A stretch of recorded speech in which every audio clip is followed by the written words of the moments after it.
खरं आजचा दिवस असा आहे, काय बोलावं मला कळत नाही.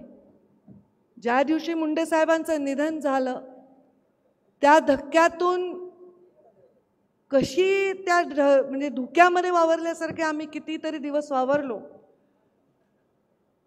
मी जेव्हा हॉस्पिटलमध्ये गेले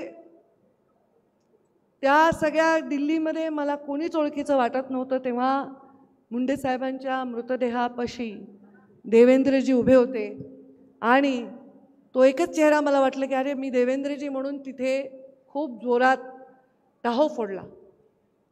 कारण मला असं वाटत होतं की विमानात बसताना आदरणीय नितीनजींचा फोन आला होता. त्यांनी सांगितलं होती परिस्थिती, पण मन मानत नव्हतं.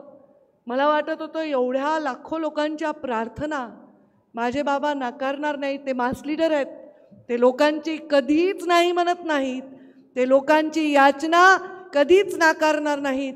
मी दवाखान्यात जाईपर्यंत मुंडे साहेब चमत्कारिकदृष्ट्या ते ट्राय करत होते ना, त्यांना रिवाईव्ह करायचं, ते जीवित असतील अशी अपेक्षा, भाबडी अपेक्षा होती. त्यांचा मृत्यू स्वीकारण्यासाठी खूप खूप खूप दिवस लागले. त्यांची डॉक्युमेंटरी बनवली तेव्हा कळत नव्हतं की काय ओळी मुंडे साहेबांसाठी बोलाव्या. एक आह भरी होगी हमने न सुनी होगी, एक आह भरी होगी हमने न सुनी होगी, जाते जाते तुमने आवाज तो दी होगी. हर वक्त यही है गम, उस वक्त कहाँ थे हम, कहाँ तुम चले गए. मुंडे साहेबांनी जीवनात काय कमवलं मला माहित नाही, कारण मी त्यांची वारस आहे. वारस तुम्ही सर्वच आहात. मंचावरचे देवेंद्रजी आहेत, मंचावरचे सगळे लोक आहेत. पण जेव्हा लोकसभेची 2014ची निवडणूक झाली तेव्हा एका सभेत साहेबांनी सांगितलं, पंकजा धन्यवाद. छोटीशा पंकजाचा ऊर भरून आला. का धन्यवाद म्हणले डझनभर आमदार मला पाडायला बसले होते, माझी एकच लेक 12 आमदारांना भारी पडली आणि माझा वारसा मी निवडला. जिवंतपणी त्यांनी मला वारस घोषित केलेला आहे.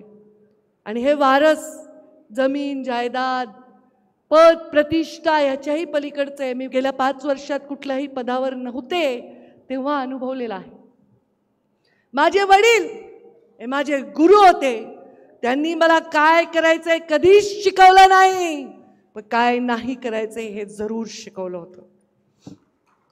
आणि म्हणून बरेच लोक, मी कधी कुणाचा एकेरी उल्लेख करत नाही, माझ्या माघारी मी कधी कुणाची प्रतारणा होईल असं कधी बोलत नाही, पातळी सोडून बोलत नाही, कुणाचा राग वाटत नाही, मला कुणाविषयी द्वेष वाटत नाही.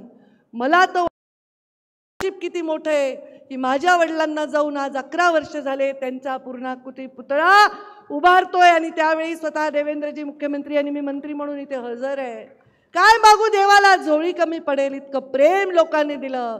लोकांचं प्रेम तेव्हा कळतं जेव्हा माणूस काही नसतो. आणि मुंडे साहेब मंत्रिपदाची शपथ घेण्यास ती आयुष्यातल्या सगळ्यात संघर्षमय जीवनात होते तेव्हा मुंडे साहेबांना लोकांनीच प्रेम दिलं.